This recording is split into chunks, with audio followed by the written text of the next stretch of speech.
Electrocast. Walmart Plus members save on meeting up with friends. Save on having them over for dinner with free delivery with no hidden fees or markups. That's groceries, plus napkins, plus that vegetable chopper to make things a bit easier. Plus, members save on gas to go meet them in their neck of the woods. Plus, when you're ready for the ultimate sign of friendship, start a show together with your included Paramount Plus subscription. Walmart Plus members save on this plus so much more. Start a 30-day free trial at walmartplus.com. Paramount Plus Essential Plan only. Separate registration required. See Walmart Plus terms and conditions. Hold on to your butts. We are changing the course of history as we see it. That is what Wesley demands. Now, this affects Iris. Iris, where are you? What you feel only matters to you. I do not entertain hypotheticals. The world as it is vexing enough. Iris, I have a tip for you. Don't take drugs! Or whatever movies with Wesley and Iris. What up, and welcome to Or Whatever Movies. I'm your co-host, Iris, and I'm here with my older brother, Wesley, and today we're discussing a movie by Paul Thomas Anderson, 2021's Once Upon a Time in the Valley. Reseda. Boogie Nights of Reseda. Yeah, he's obsessed with Reseda. I'm stunned right now because I just realized that Cooper Hoffman is Philip Seymour Hoffman's son. Yeah. Even when I saw his name, I didn't know. First thing I wrote down while I was watching the movie is this feels so Paul Thomas Anderson, just the Sherman Oaksidness of it all. And I was like, and there he is, the young Philip Seymour Hoffman type. This kid is going to be our hero. Whoa, weird. He's great. He's very natural. Yeah, first role. And a huge role at that. All of 18 years old. What a trip it must be to work with someone who I assume his father had a very close relationship. I mean, how many films did P.T. Anderson and Philip Seymour Hoffman do together? They did Boogie Nights. Yeah, at least 5. They did Boogie Nights. He had a small role as a gambler in Heart 8, a.k.a. Sydney. He was certainly in Magnolia and Punch Drunk Love. Master, obviously. Yes, being the titular master. That's crazy. So Cooper Hoffman plays Gary. And as I understand it, Gary was also based on a character or someone from P.T. Anderson's life. You know, mover and shaker type guy. Became a producer, and I guess P.T. Anderson was inspired by that. This is kind of like a dude movie, and I a little bit have to defer to you and to Brian if Gary's character worked for you. Or if you thought he was representative of what it's like to be a dude who's hustling for work and for his chick and all the while growing up and figuring that stuff out. I mean, it's obvious that Cooper Hoffman as Gary in this movie is a sharp guy. Gary himself seems very aware, but even Cooper admitted in a Q&A that the way he differs from Gary is that he would never have the confidence to just roll up on what is definitely, in this case, an older lady. Alana was 24 or 25, I think she said both. And at 15, for the Gary character, that is a significant difference. But maybe she was a little bit childish. She was floundering a little bit in her personal life, and he was just go, go, go and super focused. But I cannot relate to his confidence or his throwing everything at it, go-gettedness that got him into all these crazy situations. I'm guessing that the dude on which the Gary character was based didn't have like the waterbed thing and the pinball thing and the this thing and the that thing in the space of like 2 hours of his life, or in this case, like 2.5 hours. I'm guessing that was over years. And I think Gary did it in a semester. I mean, we saw him in high school, and then he just like went off into the world, and he never went back to school. He was at best a sophomore, right? Yeah. At 15, yeah. I don't get it. I mean, this is, you know how you have the thing where they're like, would you go back to when you were 15 and all the stuff you know now? That's who it seems like Gary is. He's remarkably self-possessed and has the confidence that he could go after a girl 25 years who should have nothing to do with him. Maybe Brian felt more of a kindred spirit with Gary. He sold knives door to door. He has always been scheming about his dive shop business or photo business or flying toilets that make you sandwiches business. But I think something about Gary clicked for him, like that hustler side of him. I don't know about the confident side of him, though, because I don't know that anybody is that confident. I mean, people have that facade, but it's usually masking some kind of lack of confidence. It all seems preternatural in the sense that she is caught up by it, and it's almost as if he's emotionally 10 years beyond where she is. Yeah, she definitely gets caught up in it. I mean, even in the first conversation in the line for the yearbook photo, like you could see how he's hooked her almost immediately, and it doesn't feel like it's definitely the hard sell, but it doesn't seem disingenuous. Like, he seems like he's genuinely interested, and I think that Gary's most envious trait is not that he is a hustler and not that he is confident, but that he knows. I think we don't give knowing a lot of credit, but it's really hard.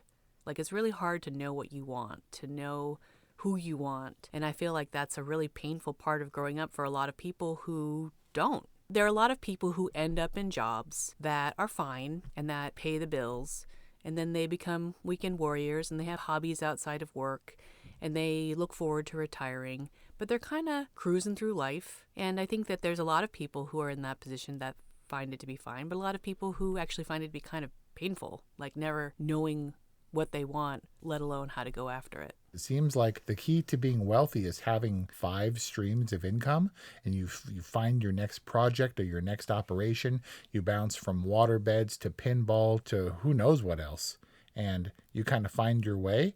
It's aggressive pursuit as opposed to passive, just working, you know? Yeah, kind of like Lin-Manuel Miranda's Jonathan Larson character. Throw it up on the wall, see what sticks. You do it again, you write the next one. And then after that, you write the next one. You do it until it works. And maybe self-knowledge and just being clear about what you want is what's most important, even if you're faking it, right? Fake until you make it. Right.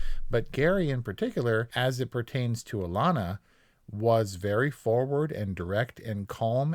We talked about in Promising Young Woman how utterly creepy all the confident dude bros were, right? It's a fine line. And how when Bo Burnham was walking her home, I was like, look, they found herself at the apartment. And you were like, that was totally calculated. And I'm like, ooh, dudes are that gross. But Gary never came across in that way. And I'm not sure it was because he was young or 15 and what harm could he possibly do. He was just confident and calm the whole time. He did not come off as a creepo, even though I think she accused that of him at least twice, like even in the initial conversation. But his intentions seemed pure and straightforward, and he communicated them clearly. I mean, part of that was looking at her pants and also, please show me your boobs. I don't know about pure, but it was direct. And I guess it was innocent and honest enough that, you know. I mean, what is the correct response when a woman shows you her breasts? Is it to stand there and stare? Thank you or whatever, I guess. Like, do you reach out and touch them? Yeah, you make honky noises and you lunge. I don't know if he crossed the line necessarily, but she sure gave him a smack to indicate as much. Yeah, there were lines crossed in this movie, 100%. It's a Paul Thomas Anderson movie. You're going to expect these things. But, I mean, you have to understand, kids these age watching this movie would be like, what? She's like 25? How's that? Dude, the Japanese thing? How is that even going to work to almost any audience's ears? Like, I almost laughed in spite of myself because it was so outrageous. And he kept doing it. I mean, wasn't he was just pretending, right? They were both in on the joke that they were just pretending that he would translate for her? I don't think so. I think he thought that that's how his wives needed to be talked to. Because this was based on someone that P.T. Anderson observed who talked about like a constant flow of casual racism her entire life. What I'm saying is the wives obviously understood English. Well, one of them did. And he said that he doesn't understand Japanese or speak Japanese. So what was actually going on there? I think that he was trying to be Japanese for her. The accent, I don't know. Because at first I thought he did understand. I didn't know what was going on. My jaw dropped and I was like, let's see where this one goes. Because you were like offended on behalf of the mail order bride? It was obviously offensive, but there are a lot of things that should be offensive. I mean, that age gap is considerable and technically criminal. And I think it was criminal still in the 70s. It was just like not the same if it was a dude. Yeah, this movie would be different if the genders were inverted. But it's somehow less creepy because Alana is not a predator and she's not actively pursuing Cooper necessarily. I think it has a lot to do with her hesitation. She's drawn to this kid. She's attracted to him to a certain extent. consent, but she understands that it's kind of weird and inappropriate for her as the adult in the equation. Is that the case? I mean, because I feel like the Alana character was a little bit adrift in that she went after what she wanted and was aggressive, and now she's on the mayoral campaign and stuff, and now she's on the back of Sean Penn's dirt bike and stuff, and I was like, she's just going after anything that catches her eye, which is kind of what dumb young people do. So I wondered if the age difference was what she was continually bucking up against, or if she was just indecisive, because she went into that date and she was all timid and reserved, but then she turned on him and was super aggressive and doing the same thing. It was almost like a defense mechanism. But they kind of spent the whole movie being friends, but also fighting. It was almost more of a sibling relationship. There were actually times where there would be jumps where she would be mad at him, and then they'd be running through the streets, like hair flowing and smiling in the sunlight. And I was like, that's kind of an abrupt change. And it felt like many years were passing, but I don't think any time was passing at all. I think she dated like 6 dudes in the space of like 2 months. I could see how many years could seem to pass in one summer of your youth. But everything that she does is kind of in reaction to the status of her relationship with Cooper. I mean, she was clearly acting out with the Sean Penn character, right? And not only that, but in front of him, at the restaurant that he goes to, like, stuck out her tongue at him. Yeah. I mean, real mature, right? She's doing all of these things like in direct response to him. I don't know, the way that the whole Evel Knievel performance went down at the tail of the cock, or just right outside of it, or whatever happened there, that all seemed pretty orchestrated to get back into good graces with him. I mean, he's literally there to pick her up when she falls. Yep, and I thought that was his moment to go in for the smooch, and then he didn't. Well, we still had 2 hours of the movie left, so we can't. Yeah, and that itself was an hour and a half in already, right? It did feel like it was a progression of years, and he was going to get older, and then he was going to reach a threshold of age where it would be acceptable for them to date, is what I was expecting was going to happen. But the evidence that continually reminded me of his age is the fact that they kept running everywhere they went. Did you notice how much running there was? Like, only kids will be like, let's go. And then they run off together, like at top speed. There was a lot of running in this movie. Brian pointed that out pretty early. I do not run unless I'm in imminent danger, dude. Who breaks into a run? Kids in the 70s. You got to either you run, you roller skate, or you ride your bike. Exactly. Kids. I legitimately thought when the other Haim sister was like, you know where she works, right? So she works. You want me to go there? And you know where she works, right? I totally thought he was going to pull a Hollywood Homicide and grab one of those off to the side bikes and like race there with the streamers going and stuff. Banana seat. Brian predicted every time they'd run. He'd be like, and he's about to run. And then he would. Yeah, is this the drinking game? They run in almost every scene. But also, you were saying all the evidence would remind you that he was 15. It seemed to me that all of the evidence pointed to him being older. I mean, he drove. Yes. He was making business calls, from his business office. And like you said, he never went to school. He heard that pinball was legal and suddenly had a fully stocked pinball palace. Do you know how much pinball machines cost? No, I have no idea. Thousands, but they're also not in abundance when they've been outlawed in the U.S. for like 40 years. Why were pinball machines outlawed? Gambling? Someone passed, yes, they're legally a form of gambling. So bizarre. Didn't he also drink, Cooper? He said he could get us martinis in his attempt to make her jealous or whatever. One of the girls in the booth in that scene, by the way, being P.T. Anderson's daughter. Oh, no way. It's a family affair because Maya Rudolph was also the casting director. Yep. Who had a great look. When she looked at the fellow casting director, did you think that he made it or that they were cutting him? I honestly didn't feel like it mattered. I didn't see the acting as being like, oh no, this is the make or break for the movie, because obviously it wasn't. But I was like, oh, he's acting now? Okay, well, let's see how this turns out. So I thought that he was going to get it just because he's Gary. And then the other kid, Lance or whatever, was in the way a little bit too much. And that's a little bit of the problem, is that I didn't land on any of these things as being stakes. If you go to IMDb, you know what the synopsis of this movie is? Tell me. The story of Alana Kane and Gary Valentine growing up, running around, and going through the treacherous navigation of first love in the San Fernando Valley, 1973. That pretty much sums it up. Right. That's what they did. They ran around, they did different stuff, and in the end, they smooched. And so nothing really had dramatic weight. And the only opportunity for that really to happen petered out all of a sudden. When you go to Bradley Cooper's house and he said, I will kill you if you mess up my house. And then he deliberately messes up the house by flooding it, leaving the bed with the product stamped into the nozzle thing. So he knows to never see that character again was unthinkable to me. I mean, it was arguably the longest single running vignette in the movie, right? Yeah. And eventually we're going to get to this prominent scene in the trailer where he smashes car windows with like axes. And then that scene never came until they credited him at the end. That scene just never happened. I guess it didn't make it into the movie. That's where the stakes were, I think, right? That he was definitely going to come and hunt them down, given that he knew exactly where they worked and he's established, I'm going to kill all of you. And they're like, well, I guess we're going to mess up your house and see if you kill all of us.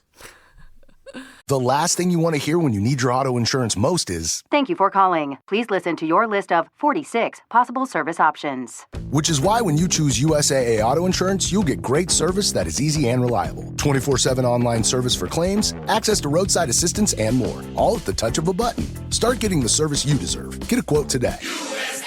Ability to receive a quote depends on membership eligibility. Membership eligibility and product restrictions apply and are subject to change. USAA means United Services Automobile Association and its affiliates, San Antonio, Texas. Life is hard, but finding a really great podcast makes the days go by so much easier. Hi, my name is Blue Telusma. I'm a writer, an emotional intelligence coach, and the host of Humanize with Blue Telusma, a podcast where we believe that when you humanize everyone in the room, a great conversation is almost guaranteed.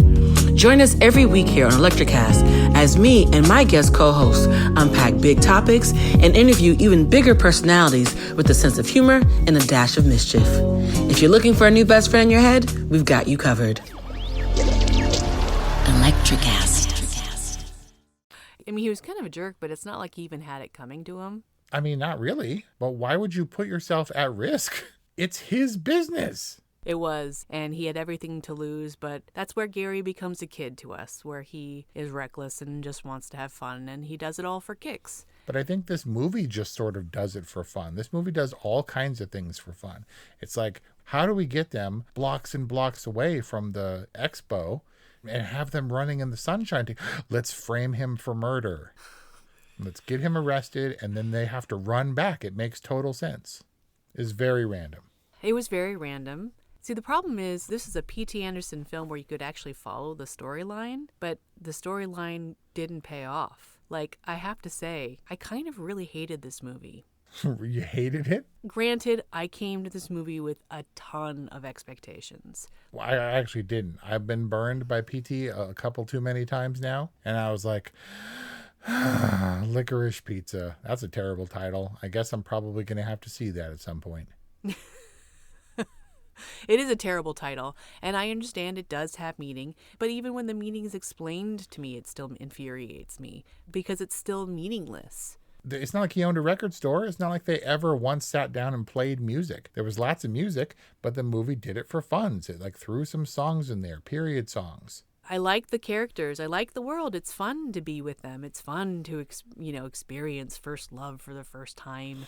And there's tension there, fine. Their relationship being the entire stakes in the movie, not great, but fine. Like, I went along for the ride, and in the end, I was like, that's it? Like, you took me through all of that. It's not it. That's 3 hours later. That's the thing, and it was also so long. I felt like even more than The Master and Inherent Vice, I could say, okay, they weren't for me. I just didn't get them. But Licorice Pizza could have been for me, and I got it, and I hated it. Even Kelly Ray was like, that was a weird movie. You like weird movies sometimes, right? And I was like, I guess so. It's jumped around so much. She jumped from the photo thing, and then she was the acting chaperone somehow. He got her into that position. And then she was acting, and that got her in with Sean Penn.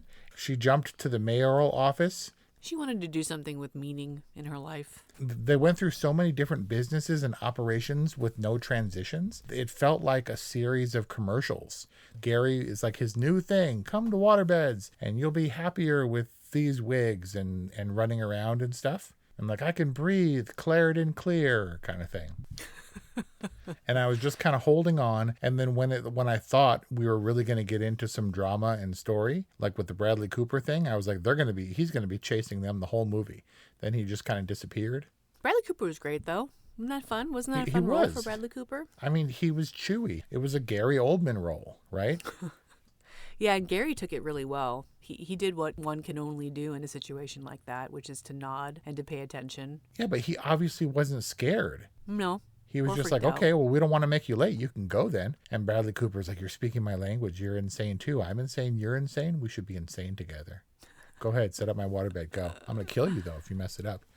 So it's not like he was intimidated. He was directly defiant and did exactly the one thing that he should not have done, that it was requested he not do. Right, because he's just a kid. And it all comes back to that. Every single character was kind of insane. So I have this theory that Licorice Pizza is a 16-hour movie. Because like they said in the Q&A for The Master, Joanne Seller and Daniel Lupi, who are still on board as executive producers for P.T. Anderson movies, were like, we don't get in his way. Our job is to let him do what he needs to do. And we both agreed after seeing The Master, no, your job as a producer is to steer the crazy auteur in a direction that's marketable. So I'm pretty sure that they just let P.T. Anderson go, and he's like, great, and shot a 16-hour movie that they ultimately had to whittle down to 2.5 to 3 hours. And that explains all the time jumps. It explains the inconsistencies and the sudden disappearances of people like the Bradley Cooper character.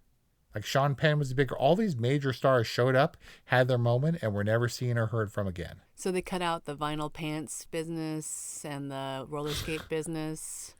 And all that stuff. And the Soul Glow business. And that just all went away. And that's where all those characters came back. Like Bradley Cooper and Sean Penn came back and they all died in those scenes, but we didn't get to see them because they got cut out. I think that's probably a pretty good theory. Maybe not 16 hours, but 6. Of just kids being kids and youth being youth and love being love. Right. It was basically Punch Drunk Love for kids and ended up the same way and nothing happened. So were you satisfied? Is this P.T. Anderson returning to form, if not function? No. I was dreading this movie, and I thought this was a regression. I thought it beforehand, and I kind of still think it is now. The interactions weren't quite real. They were in this semi-heightened P.T. Anderson, Quentin Tarantino style, where like the casting director lady or the manager would get all serious and start snarling and stuff and then go back to normal. And so nothing felt real. And I thought it was an hour longer than this particular movie needed to be. This is going back to the old P.T. Anderson form and retreading it with a slightly different angle, but it didn't move the needle. It's so hard because if this was a Sundance film by a first-time filmmaker, you'd be like, wow, that filmmaker's got a ton of potential, and I can't wait to see what they do next. Yeah, but for P.T. Anderson, it feels like a detour. But what can I reasonably expect from this man? I mean, he's a human who pursues what interests him at any given moment. And he gives it form and shape and light. What I'm saying is that I acknowledge that I had extremely high expectations, not only for this film, but for this filmmaker, and was ultimately disappointed based on it. You can only hate something if you care. And I really cared. I wanted him to succeed. This is such a great place for him to play. This is totally his color palette. This is totally his canvas, this world that he can dabble and play in. I just hate it because I care. And I didn't. I dropped my expectations through the floor and I was like, this is going to suck, but let's watch it because you have to watch a P.T. Anderson movie. I very much got a P.T. Anderson movie, just an older style. I think Cooper Hoffman is good. I think he has the unusual look of his dad, and he's definitely a pimply-faced 15-year-old Simpsons-looking teenager character. Alana Haim and her sisters were surprisingly good. Tonally, they were a little bit off because they were in a P.T. Anderson movie, and they kept switching stuff, and she was fierce, and then she was sweet, and then she was shy, and it was just in general kind of confusing. Fun cameos with Sean Penn and Tom Waits and Bradley Cooper. Even a little Easter egg with John C. Reilly. Yeah, which of course I didn't find out until after the fact. You didn't hear his voice? Oh, his voice was crystal clear to me. No, I had no idea. I don't even remember, because obviously at the expo it was supposed to be Fred Gwynn as Herman Munster, but I didn't hear his voice. That probably would have caught me. I don't remember that character speaking in a prominent way. You know what it is? It's John C. Reilly narrated The Point at the Will Greer Theatricum Botanicum in Topanga. What are you saying? There's a super hippie outdoor theater in Topanga, and they had a holiday fair I took Paloma to. This is in real life. Real life. In real life, they had a theatrical reading of The Point, Henry Nielsen's play The Point, and John C. Reilly narrated it. And so I think that his voice was just like burned into my mind and my memory. And then when I heard it, it kind of like rang like a bell through all the noise of at the teenage fair. You remember how I said that certain movies, it's like if Wes Anderson directed an apocalypse movie. This was as if Stand By Me or something was directed by P.T. Anderson. It was lots of kids running around and getting in adventures and doing implausible kid things. But in a fun, dreamy kind of way, like, oh, you're capturing some essence of my youth or the fantasy of youth. Or in a like, that's interesting. None of it made me mad. I was just like, okay. P.T. Anderson is a skillful filmmaker. He's been doing it a long time. He has a very unique voice. He's made some of my favorite movies of all time, and he knows what he's doing. I don't think he's off his rocker, so I didn't hate it or feel any ire. I was just like, okay, we got through that one, and he didn't make me mad. So what are your favorite P.T. Anderson films? Easily Magnolia and There Will Be Blood, although I'm discovering with P.T. Anderson movies that some of these are evocative of very specific times in my life when I needed these particular movies. I like Boogie Nights very much. I didn't connect with it at the time, but at the times when There Will Be Blood and Magnolia hit me, they were very important times. A very impressionable fabric of life kind of stuff. Boogie Nights has certainly grown on me over time, and Boogie Nights is one of those weird background movies. Boogie Nights and Bridesmaids and like Titanic can always be and Hangover can always be on in the background. I was shocked at how badly Punch Drunk Love aged when I showed it to Kelly. I was like, look, it's a P.T. Anderson movie. It's like entry level. And then we watched it and I was like, oh, that movie didn't hold up well at all. Not even in an innocuous, charming way. I thought Phantom Thread was quite effective. That's where my expectations went through the roof. I was like, one of my favorite filmmakers and certainly my favorite actor, let's do it. And then they like made some dresses and got sick and stuff. I think if you revisited Phantom Thread, you might find that the subtlety delivers something more for you the second time around. Like, it's kind of weirdly thrilling. It's kind of weirdly thrilling, and the tension's really subtle, and it's very subversive. When I have time, man, when I have time, because I'm a hustler. I'm a mover, a shaker, a movie watcher. Or whatever movies is my side hustle. Man, you got to come up with a better side hustle. This doesn't pay anything. Matter of fact, it takes more than it pays. So Kelly Ray hasn't officially made any requests for movies that we discuss, but she made a very specific request about Licorice Pizza that I think it's time to honor. And that is, she got very excited when she learned that Alana saying that Gary being circumcised clearly meant he was Jewish. She's like, you guys are going to talk about that, right? And I was like, I don't think so. And she's like, I think you guys should talk about circumcision. So here we are, because I'm not sure if things were different in the 70s, but I was around in the 70s.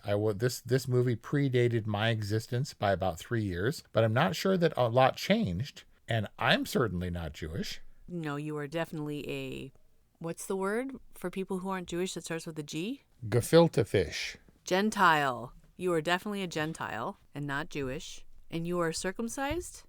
It's just hygienic. I mean, I would kind of defer to Brian on it, but I think Brian likes being circumcised. I mean, not that he had a choice.